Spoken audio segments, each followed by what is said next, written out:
Papa me manque énormément. Heureusement que je peux bavarder avec vous, Crosby. Cela m'aide beaucoup. Et dans un certain sens, je suis contente de passer du temps auprès de monsieur le comte.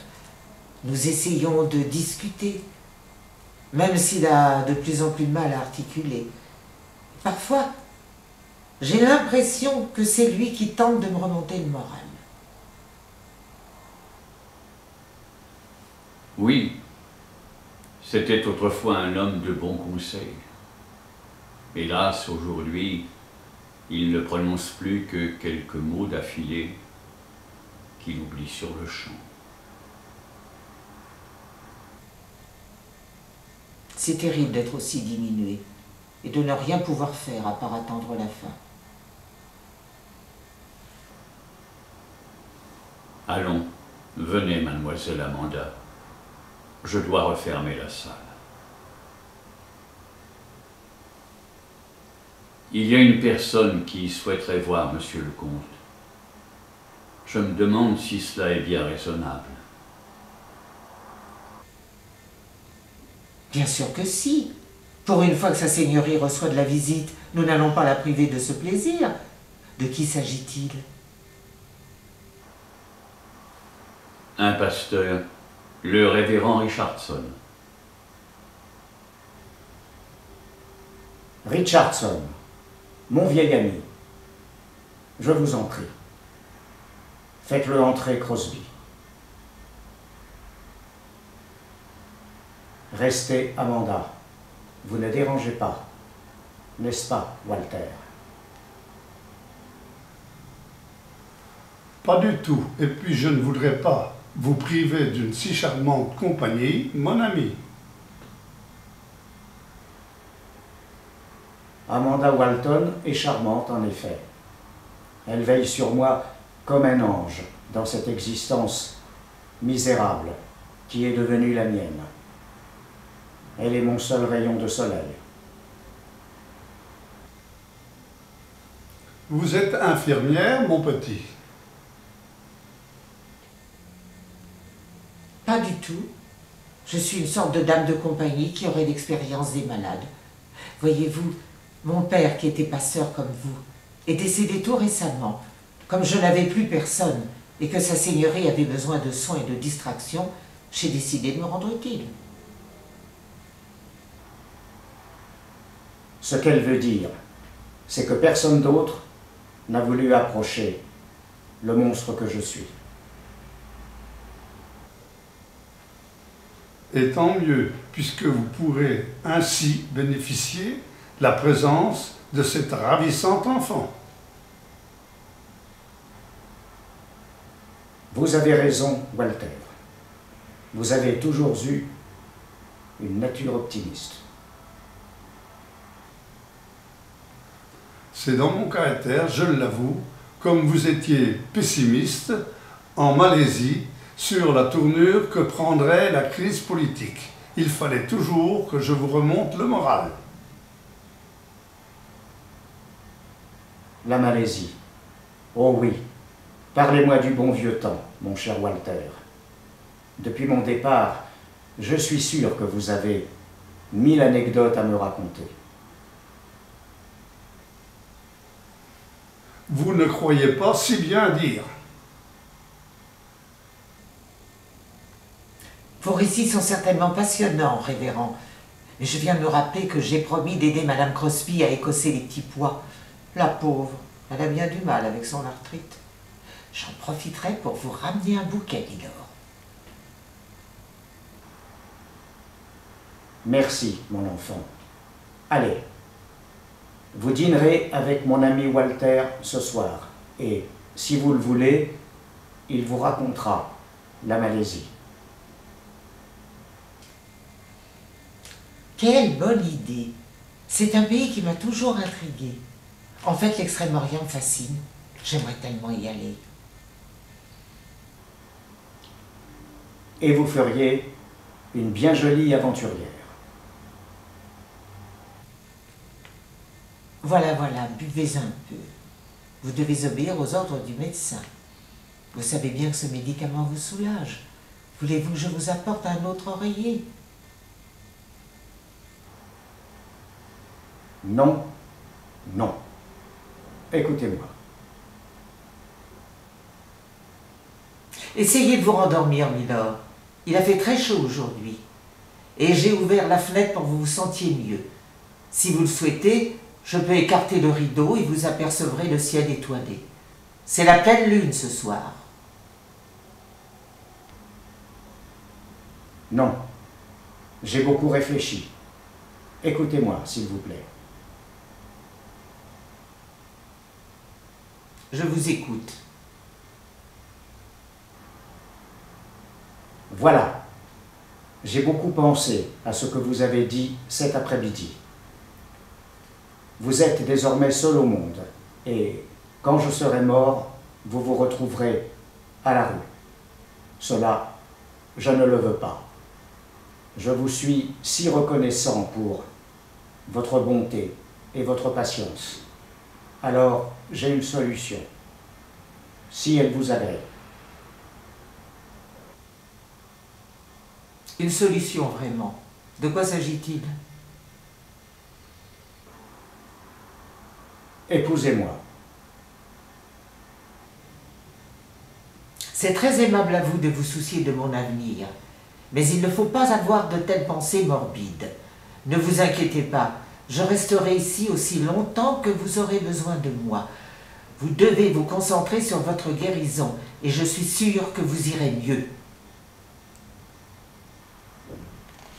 Ma chère enfant, vous essayez de me réconforter et je vous en céderai, mais c'est inutile. Je suis lucide. Je me tracasse pour vous et pour Farringdon Hall.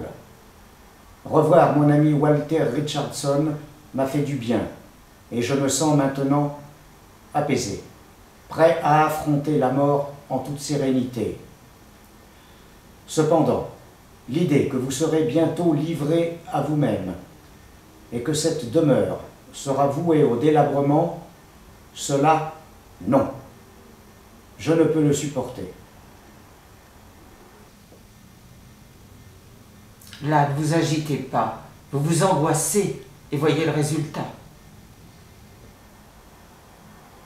Écoutez-moi, si vous m'épousiez, vous hériteriez de mes biens. Vous seriez à l'abri du besoin, et je sais que vous prendriez soin du château. Je vous ai entendu en parler. Vous aimez cet endroit. Vous êtes une enfant du pays.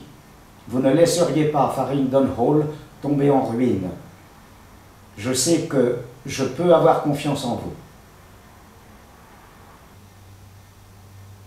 Voyons, Milord, vous délirez, je ne puis vous épouser. Pourquoi pas? Réfléchissez. Des détails comme la différence d'âge, de condition, n'ont plus aucune importance. Demain, je serai sans doute mort. Il ne faut pas parler ainsi. Je n'ai pas peur, chère petite. Considérez la situation d'un point de vue pratique. En m'épousant, vous vous sauvez, et vous sauvez Farringdon Hall. Si vous ne pensez pas à vous, songez au moins à cette demeure historique, au trésor qu'elle recèle. Songez aux métayers, aux habitants du village qui n'ont plus d'emploi. Qui les aidera si vous vous désintéressez de leur sort? Voyons, votre successeur aura sûrement à cœur de... Je n'ai pas d'héritier. Tous mes proches sont morts et les autres membres de la famille se sont détournés de moi à l'annonce de ma maladie.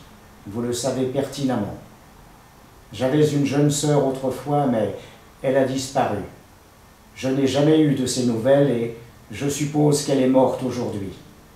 Bref, on retrouvera peut-être un héritier dans de longs mois, au prix de difficiles recherches, mais rien n'est moins sûr. Et en attendant, que deviendra Farringdon Hall? Mon Dieu, ce que vous me proposez est si effrayant. Il n'y a pas à avoir peur, au contraire. Vous assurez votre avenir.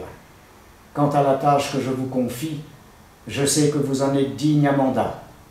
Vous avez une âme noble et du courage à revendre. Vous l'avez prouvé en venant me soigner. Je sais que vos initiatives seront judicieuses. Votre grâce est trop bonne. Je ne suis qu'une simple fille de pasteur. Je ne suis que Amanda Walton. Non, car si vous acceptez, vous serez la comtesse de Faringdon. Vos décisions seront approuvées, votre jugement respecté. Oh papa, aidez-moi, conseillez-moi, que dois-je faire? Ai-je vraiment la force de me lancer dans une entreprise aussi folle? Le comte a-t-il raison de placer sa confiance en moi? Éclairez-moi, mon Dieu, je suis perdu. Oh papa, aidez-moi, conseillez-moi, que dois-je faire? Ai-je vraiment la force de me lancer dans une entreprise aussi folle? Le comte a-t-il raison de placer sa confiance en moi? Éclairez-moi, mon Dieu, je suis perdu. Vous avez raison, Midor, et c'est tout à votre honneur de vous soucier de ce que vous laissez derrière vous. Dans ces conditions, je ne puis moi rester indifférente au destin de tant de gens que vous cherchez à sauver. C'est entendu, je vous épouserai. Vous allez suivre mes instructions. Réveillez mon ami Walter. Dites-lui de venir ici, dans ma chambre, muni de la Bible. Allez aussi chercher les époux Crosby, et nous servirons de témoins. Il me faut également le registre matrimonial, rangé dans la chapelle du château, du papier, un encrier et une plume. Dépêchez-vous, je vous en prie. Acceptez-vous de prendre pour femme Amanda Walton, de la chérir et de la protéger dans la joie et le malheur? Et vous, Amanda Walton, acceptez-vous de prendre pour époux John, comte de Faringdon? Oui, j'accepte. Je vais rédiger un testament en votre faveur, ma chère. Ainsi, il n'y aura aucun litige, aucune contestation possible. Si jamais un prétendant au titre était désigné comme héritier, il entrerait bien sûr en possession de tous les biens inaliénables du patrimoine des Faringdon. En attendant, vous aurez les coups des franches pour réhabiliter le domaine. Me voici enfin en paix. Maintenant, je peux dormir. Tant mieux, je vais me coucher moi aussi. Je reste ici, n'ayez crainte. Si jamais vous avez besoin de quoi que ce soit, n'hésitez pas, je suis là. Bonne nuit, Milord. À demain. Dieu vous bénisse, madame. Dieu merci, sa grâce ne souffrira plus. Oui, monsieur le comte a bien mérité le repos éternel. Je suppose qu'il désirait être enseveli au cimetière du village dans le caveau familial, mais j'ignore à qui il faut s'adresser. Laissez-moi m'en occuper. Je connais toutes les formalités. La première chose à faire est d'avertir l'évêque. Puis nous demanderons au révérend Richardson d'enterrer dignement sa seigneurie. Heureusement qu'il est de passage, car le nouveau pasteur n'est toujours pas arrivé au village.